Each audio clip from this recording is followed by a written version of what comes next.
I grew up in a small town in northern Michigan, where the wilderness lurked right at the edge of our backyard, a thick line of trees watching over our neighborhood like silent sentinels. Our home perched at the cusp of the woods made the perfect platform for adventure. As kids, my brother Jack and I had spent countless hours exploring its depths, convinced at times we were explorers in an untouched world. The crown jewel of our backyard adventures was the treehouse Dad had built us in the summer of my 9th year. Perched high in the gnarled branches of an ancient oak, the treehouse was our refuge, our spaceship, and our castle in the sky. It became more than just a treehouse. It was a part of our lives, woven into the tapestry of our childhood. However, all these cherished memories were overshadowed by a horrifying event that began innocently during a balmy evening in late September, when the leaves were just beginning to turn their kaleidoscope of autumn hues. The day started like any other school day. Jack and I had raced home, eager to dive into our secret kingdom among the branches. As soon as we dumped our backpacks on the porch, we sprinted across the yard, ducking under Mum's fluttering laundry on the clothesline. Jack was faster, as usual, his longer legs carrying him effortlessly to the base of the oak. Our hands, made nimble by years of climbing, gripped the wooden planks nailed to the trunk, and soon we were ensconced within the wooden walls, looking out through the small window at the fading sunlight that dappled the grassy ground below. "We should spend the night here sometime," Jack suggested, his enthusiasm infectious. "We could tell ghost stories and see the stars." It sounded like a grand idea. In the thrill of the moment, I didn't think about what sleeping in the treehouse might entail, so I agreed, and we set the date for the coming Friday, when school would be out, and the weekend would stretch before us like a beautiful promise. Friday came faster than I expected. We told Mum of our plan, and she reluctantly agreed, after making us promise to take the bulky old flashlight and the walkie-talkie in case of emergencies. Our "Thanks, Mum," echoed behind us as we dashed into the lengthening shadows leading to our sanctuary. We spent the early evening in the treehouse, playing card games and sharing our limited collection of comic books. As dusk bled into night, the distant chorus of crickets and the occasional haunting call of an owl created an eerie symphony around us. Like the world was preparing the stage for something beyond comprehension. Jack was insistent on the ghost stories. He had heard some from his friends at school and was eager to share. So we nestled deeper into our sleeping bags, the beam of the flashlight casting long shadows that danced with every movement of the branches caught by the wind. "The woman in white," Jack began, lowering his voice to create just the right amount of suspense. The story told of a ghost that haunted a nearby bridge, a woman lost to the river years ago who now seeks to drown anyone foolish enough to walk across at midnight. I tried to laugh it off, claiming I wasn't scared, but inside, I shivered at the thought of the phantom figure searching for her next victim.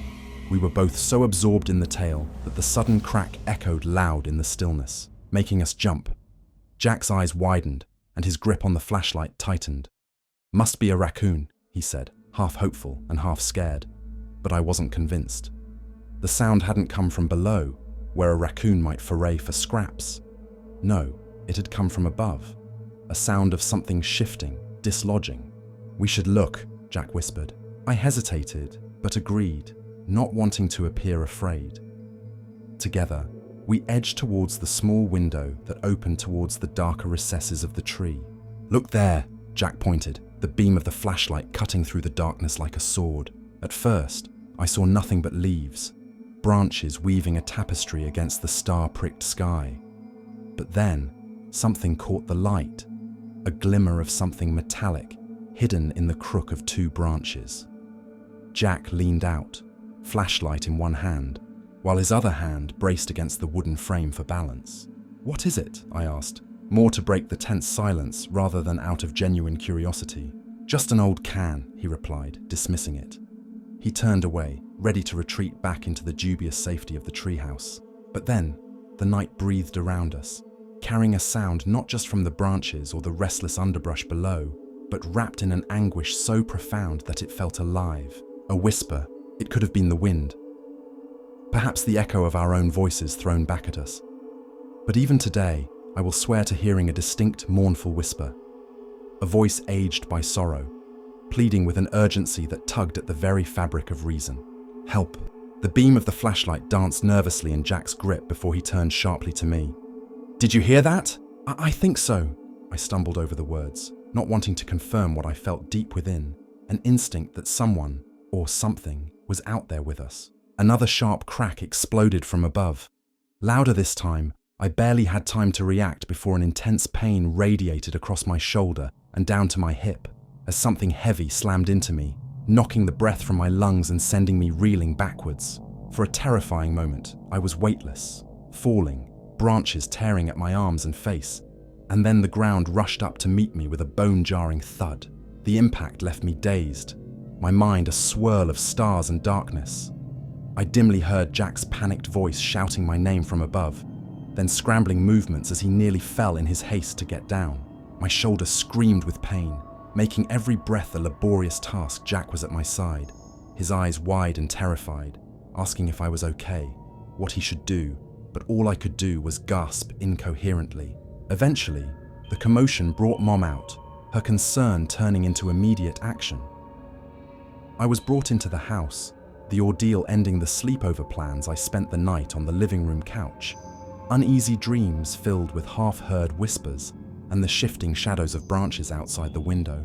Dad went out to inspect the treehouse the next day. What he found seemed to be the remnants of an old, makeshift shelter, likely built by someone long ago, hidden by the overgrown foliage until now. The metallic glimmer Jack had seen was an old tin can, part of a collection left to moulder away. No one spoke of what happened after that. Not about the setting sun tinting the walls of our treehouse in hues of red, or how everything seemed to shift when the night fell. We stopped visiting the treehouse altogether. It stood silently amongst the trees, its charm now a skeleton of what it once was, holding on to stories best left forgotten. Now, over a decade later, I still occasionally visit my childhood home, and sometimes, in the distance, I look towards the aged oak, feeling a chill that reaches down into my bones.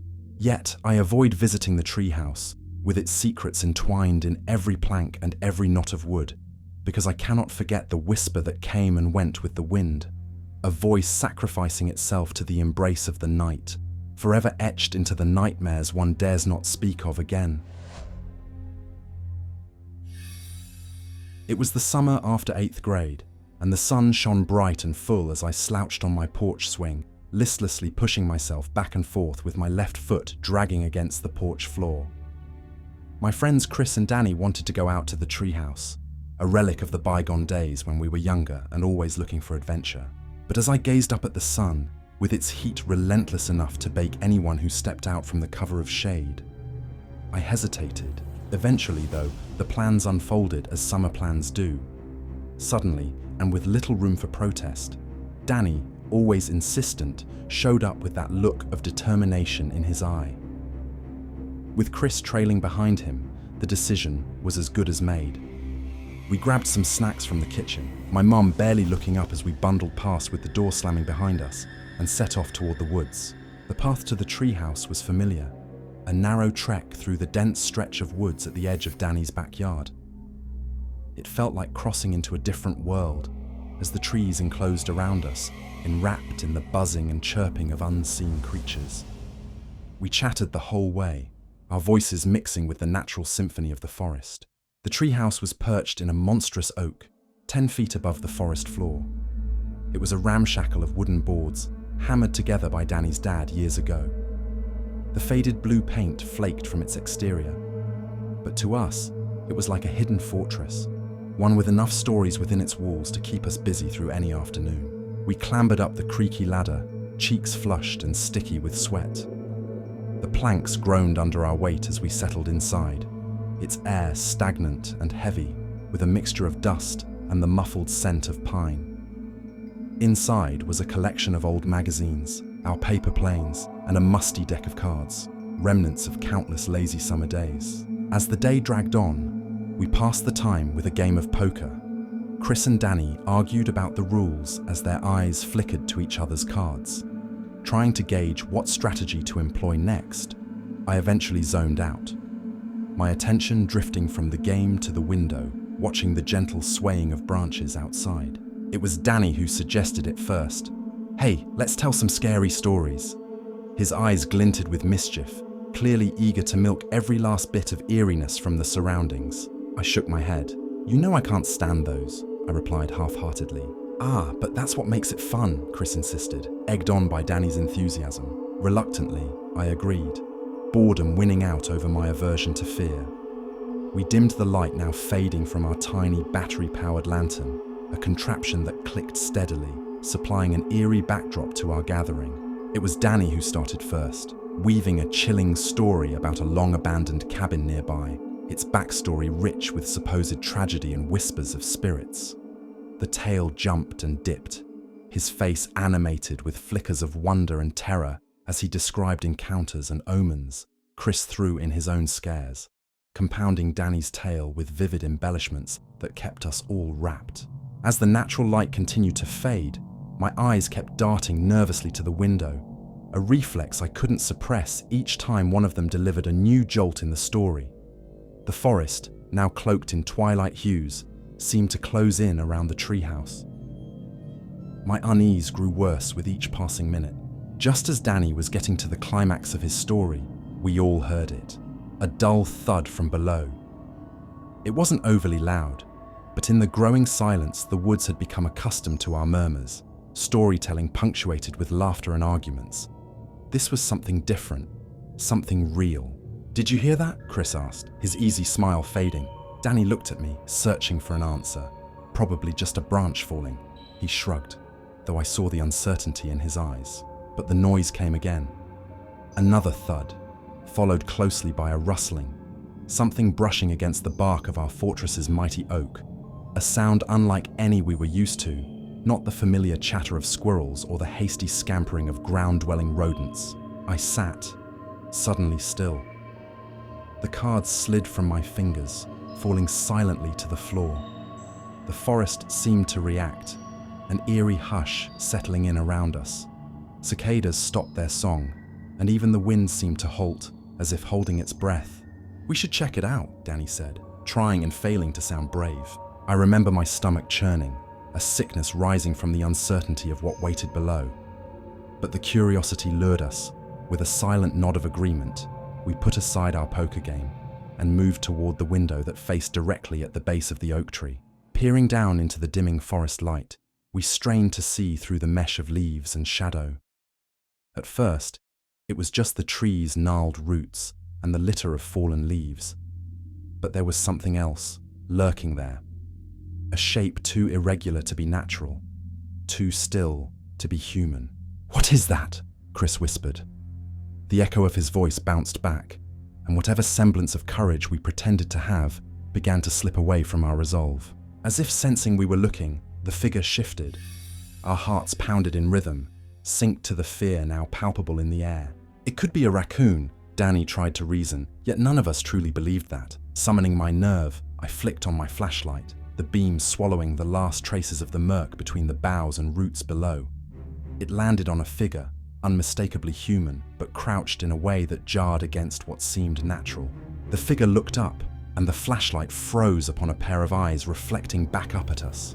Wide and unblinking, a pale face caught in the beam like a deer in headlights. It seemed wrong, that expression, void of surprise or fear, almost as though amused by our discovery. Fear cordoned us, trapping us within the thin walls of the treehouse. I could hear Chris's breath quicken, Danny's hand clutching the edge of the window with knuckles turning white, and myself frozen, as though turning away meant inviting something worse. The figure suddenly rose, standing slowly to its full height, the angular limbs even more haunting in the thin beams of light spilling from the window. Without breaking eye contact, it began to walk, circling slowly around the base of the tree, leaving a faint trace in the undergrowth. "What do we do?" Danny hissed, his brashness disintegrating. Part of me wanted to run, climb down and escape into the safety of the night and leave this unnatural scene behind. But going down was unthinkable. Chris was the first to move, slowly pulling back from the window, motioning for us to huddle away from sight. "We stay quiet," he whispered. "Maybe they'll go away." We sunk to the floor, pulling shut the window with painstaking slowness, so as not to make a sound. Together, we sat in the narrowing space, listening, our ears straining against the rebuilding symphony of the night, waiting for some signal that it was safe. Minutes passed, or maybe hours. Time seemed to huddle around us, amplifying the slow creep of fear and the steady thrum of our pounding hearts. Outside the window, darkness swallowed the earth fully. We could hear footsteps, faint and slow, pacing methodically below, accompanied by the subtle snap of twigs underfoot. Then, silence edged in the night, calm once more as though its usual nature were reasserting for our sake, resumed its nightly facade. I searched my friends' faces for clues, suggestions, or decisions. An anchor to grasp in this sea of unknowns. Chris ventured a cautious glance back to the window. The base of the tree met us, devoid of anything unusual. The forest floor exposed, tranquil in the moon's glow. We remained unsure, even as the forest lay dormant. Eventually, we dared to breathe again, believing the figure had gone. We exchanged whispered consolations, half-hearted reassurances that we'd just imagined it, allowed fright to puppet our senses.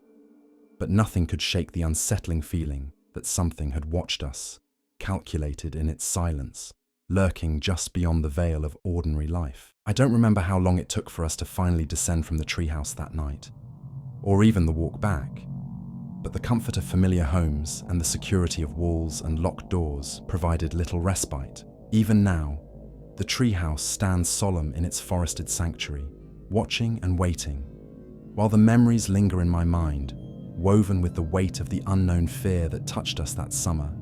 It remains a mystery, one best left untouched and secured within childhood days. The treehouse endures as our monument to youth, bearing its witness to the strange, unspoken part of the woods that lingers in the autumn of our pasts.